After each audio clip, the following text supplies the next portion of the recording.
Jadi di rumah tangga itu ada semuanya. Tinggal bagaimana kita baik-baik mengemasnya itu. Bagian yang sudah berumah tangga, hati-hati dengan hadis Nabi SAW. Perhatikan baik-baik, Nabi ingatkan dalam hadis sahih. Iblis punya singgasana di lautan. Dan dia ingin menyaingi Allah, tapi dia tidak akan mungkin menyaingi Allah. Karena singgasana Allah dikatakan dalam sebuah ayat, wa kana arshuhu alal ma.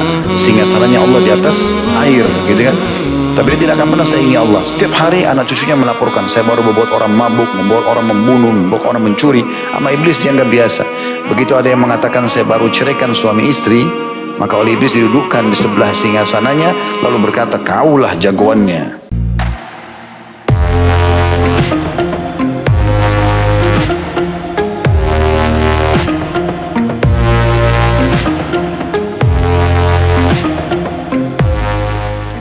Mirip teman-teman, kalau mau kerja di satu perusahaan, maka harus tahu di mana alamatnya, apa jenis pekerjaannya, jam kerjanya, berapa gajinya, apa fasilitasnya, apa larangan-larangannya di perusahaan itu, apa tugas kita, apa kewajibannya, kemudian apa hak kita. Ini semuanya kalau kita tahu, kita masuk di perusahaan tersebut dalam kondisi lapang dada.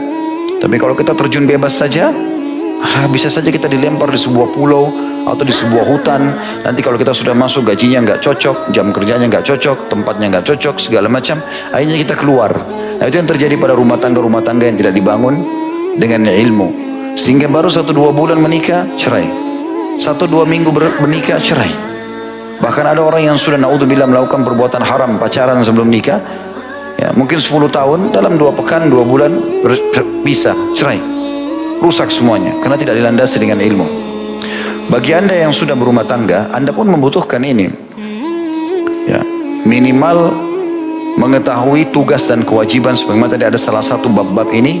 Atau kalau yang sudah anda lalui dari akad nikah, dari acara pernikahan syar'i, cara mencari kriteria pasangan laki-laki, calon suami ataupun perempuan calon istri, ya, maka ini juga ada cara yang mungkin dibutuhkan untuk anak-anak anda, ya, supaya jangan terulang kesalahan yang pernah kita lakukan.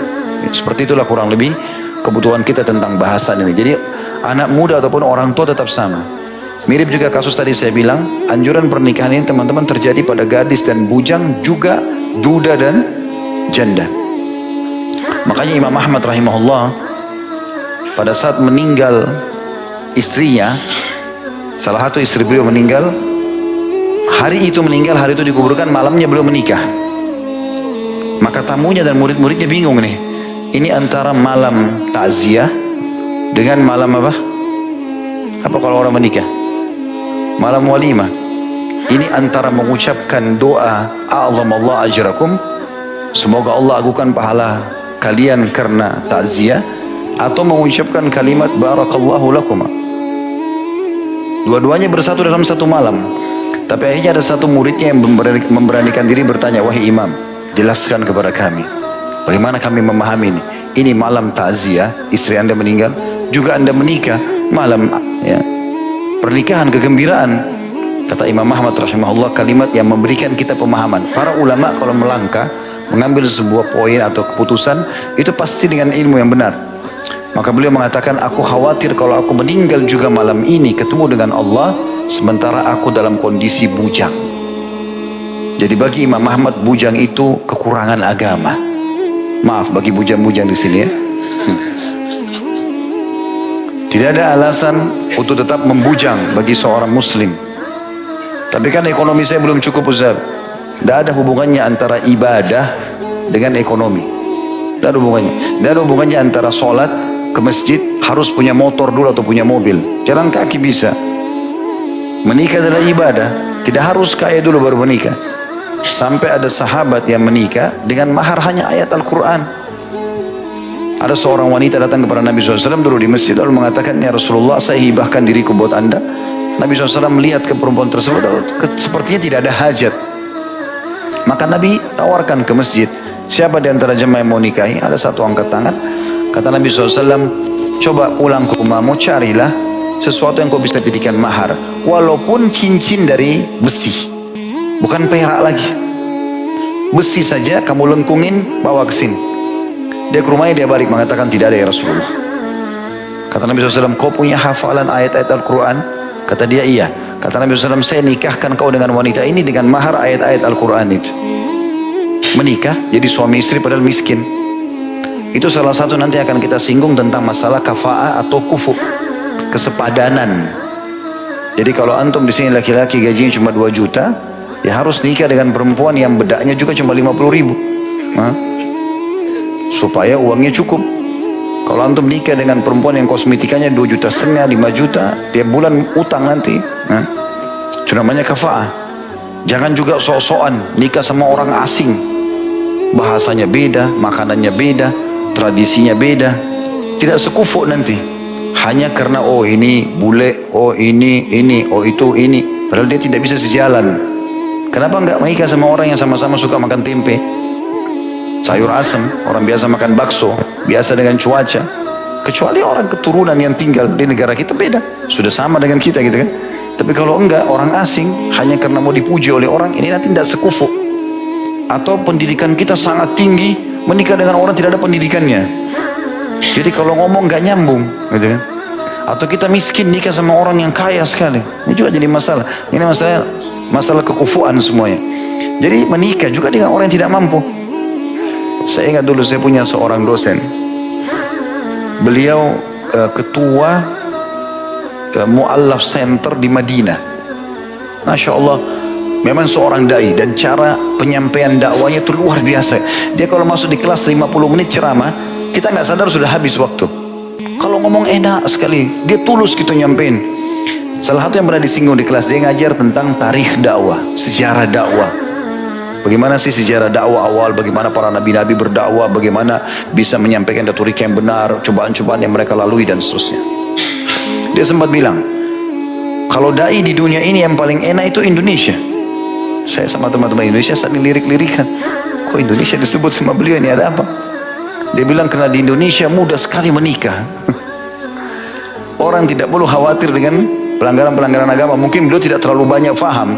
Kalau di sini juga banyak perzinahan gitu kan. Tetapi orang bisa menikah dengan perangkat alat sholat. Orang bisa menikah dengan ayam jago. Maharnya kasih ayam bisa. Ada beberapa daerah yang saya tahu, modalnya cuma kasih mesin jahit istrinya atau mertuanya bisa menikah. Mudah sekali. Jadi itu yang terjadi memang di depan mata, asal kita memang cari orang yang sekufu dengan kita, gitu kan?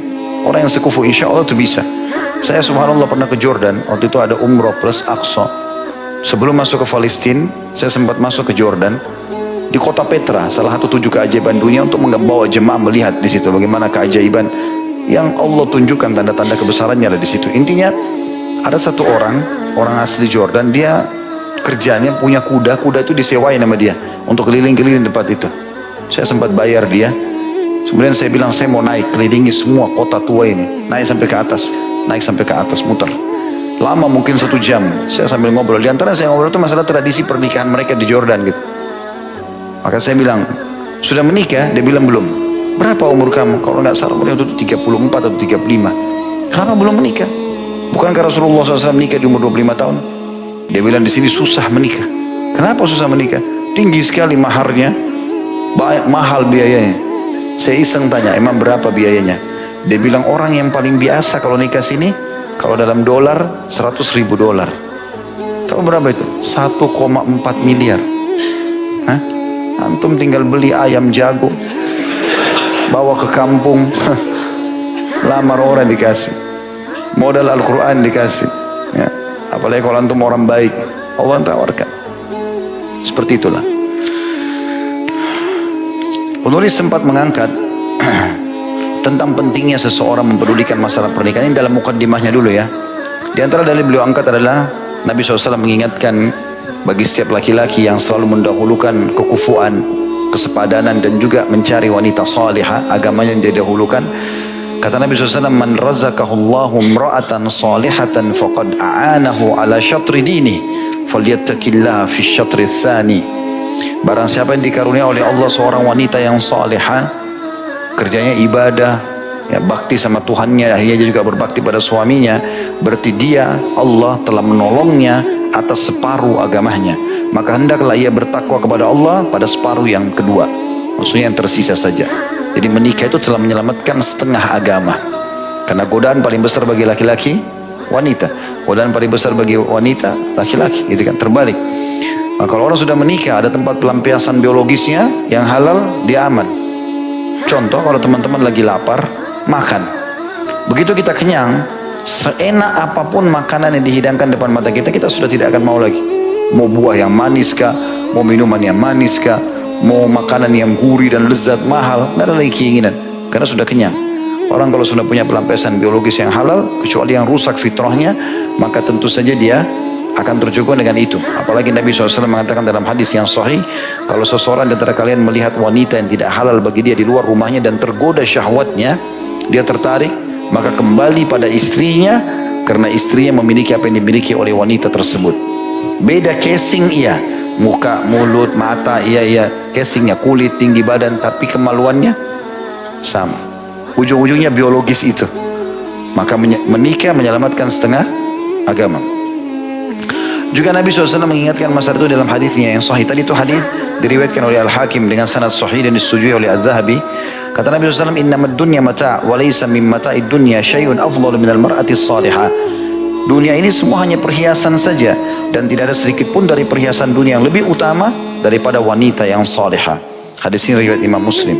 Kalau antum mau sedekah, sedekah paling afdal kepada keluarga, istri dan anak, termasuk suami, orang tua, ya, kerabat.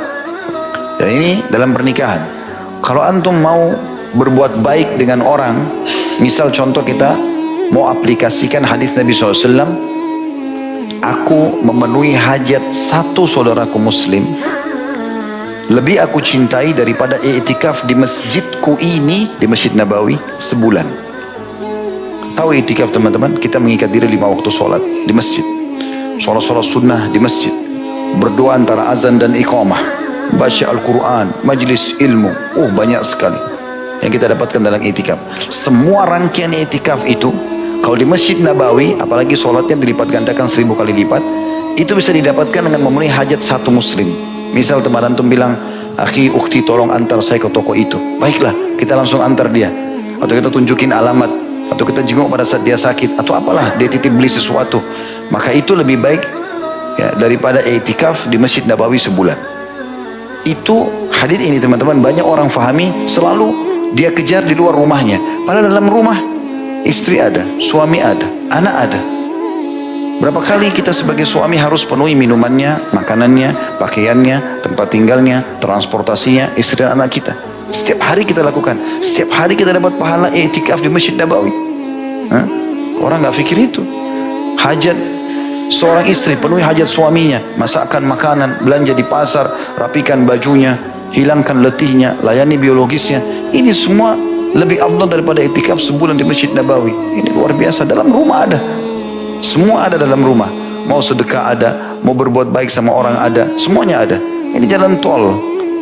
Bahkan seorang sahabat mengatakan, ya Rasulullah, saya punya dirham, saya mau sedekah, siapa yang anda sarankan? Kata Nabi SAW, dirimu dulu. Lalu dia mengatakan, ya Rasulullah, saya masih punya. Kata Nabi SAW, istri dan anakmu, keluarganya. Lalu saya masih punya ya Rasulullah, pembantumu. Saya masih punya ya Rasulullah, kau lebih tahu setelah itu. Nabi SAW menjadikan sedekah itu afdal. Bahkan kata Nabi SAW, dinar yang kau infakkan untuk fakir miskin, dinar yang kau infakkan untuk jihad, dinar yang kau infakkan untuk pembebasan budak, dan dinar yang kau berikan kepada keluargamu, istri anakmu jauh lebih besar pahalanya, mengalahkan pahala infak jihad di jalan Allah SWT. Jadi di rumah tangga itu ada semuanya, tinggal bagaimana kita baik-baik mengemasnya itu. Bagian yang sudah berumah tangga, hati-hati dengan hadis Nabi SAW. Perhatikan baik-baik, Nabi ingatkan dalam hadis sahih, iblis punya singgasana di lautan dan dia ingin menyaingi Allah, tapi dia tidak akan mungkin menyaingi Allah, karena singgasana Allah dikatakan dalam sebuah ayat, wa kana arsyuhu alal ma, singgasananya Allah di atas air, gitu kan. Tapi dia tidak akan pernah saingi Allah. Setiap hari anak cucunya melaporkan, saya baru membuat orang mabuk, membuat orang membunuh, membuat orang mencuri. Sama iblis dianggap biasa. Begitu ada yang mengatakan saya baru ceraikan suami istri, maka oleh iblis didudukkan di sebelah singgasananya, lalu berkata, kaulah jagoannya, kau yang benar nih, ceraikan suami istri. Maka teman-teman harus hati-hati, mempelajari dalam rumah tangga penting. Bagi yang benar memaafkan, bagi yang salah minta maaf, gitu kan. kecuali betul-betul memang antum harus memberikan pendidikan yang tegas pada pasangan, karena berulang-ulang melakukan pelanggaran atau pelanggaran terlalu besar, bisa ada konsep tanda kutip namanya hajr. Hajar pakai E, bukan pakai A. Nah, bukan hajar. Hajar itu boikot, diranjang. Yang Allah mengatakan dalam surah An-Nisa, A'udzubillahi minasyaitonirrajim, wallati takhafuna nusyudahunna fa'idhuhunna wahjuruhunna fil madhaji wadribuhun. Bagi istri yang kalian takuti nusyudnya, suruh tutup aurat nggak mau, suruh sholat nggak mau, suka selingkuh sama laki-laki, maka ingatkan dengan baik-baik. Tidak mau dengar, hajar mereka, boikot mereka, diranjang, tidak digauli, tidak diajak ngomong.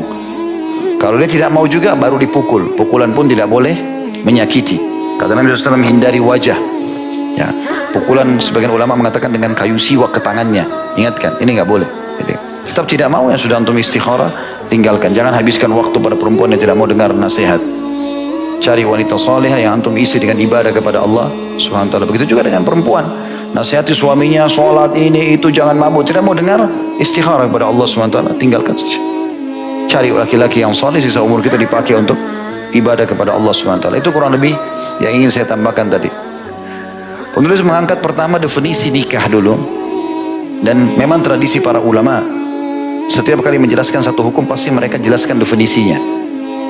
Misalnya sholat ada definisinya, doa dalam sisi etimologi, gitu kan. Kemudian terminologinya, istilahnya gerakan atau ibadah, ya, yang dimulai dengan takbiratul ihram, diakhiri dengan salam. Kalau nikah menurut bahasa atau etimologi adalah as-sum. Dikatakan, ad-dham. Maaf, saya tidak lihat titiknya tadi. Menurut bahasa ad-dham atau menghimpun. Kata ini dimutlakan untuk akad atau persetubuhan. Al-Imam Abu Hasan An-Naisaburi berkata, menurut Al-Azhari, an-nikah dalam bahasa Arab pada asalnya bermakna al-wat'u atau persetubuhan. Perkawinan disebut nikah karena menjadi sebab persetubuhan yang halal. Ya, jadi kalau ada orang misalnya menikah, kemudian pasangannya mengatakan, kenapa kau selalu mau berhubungan biologis? Ini tanda tanya pertanyaannya ini.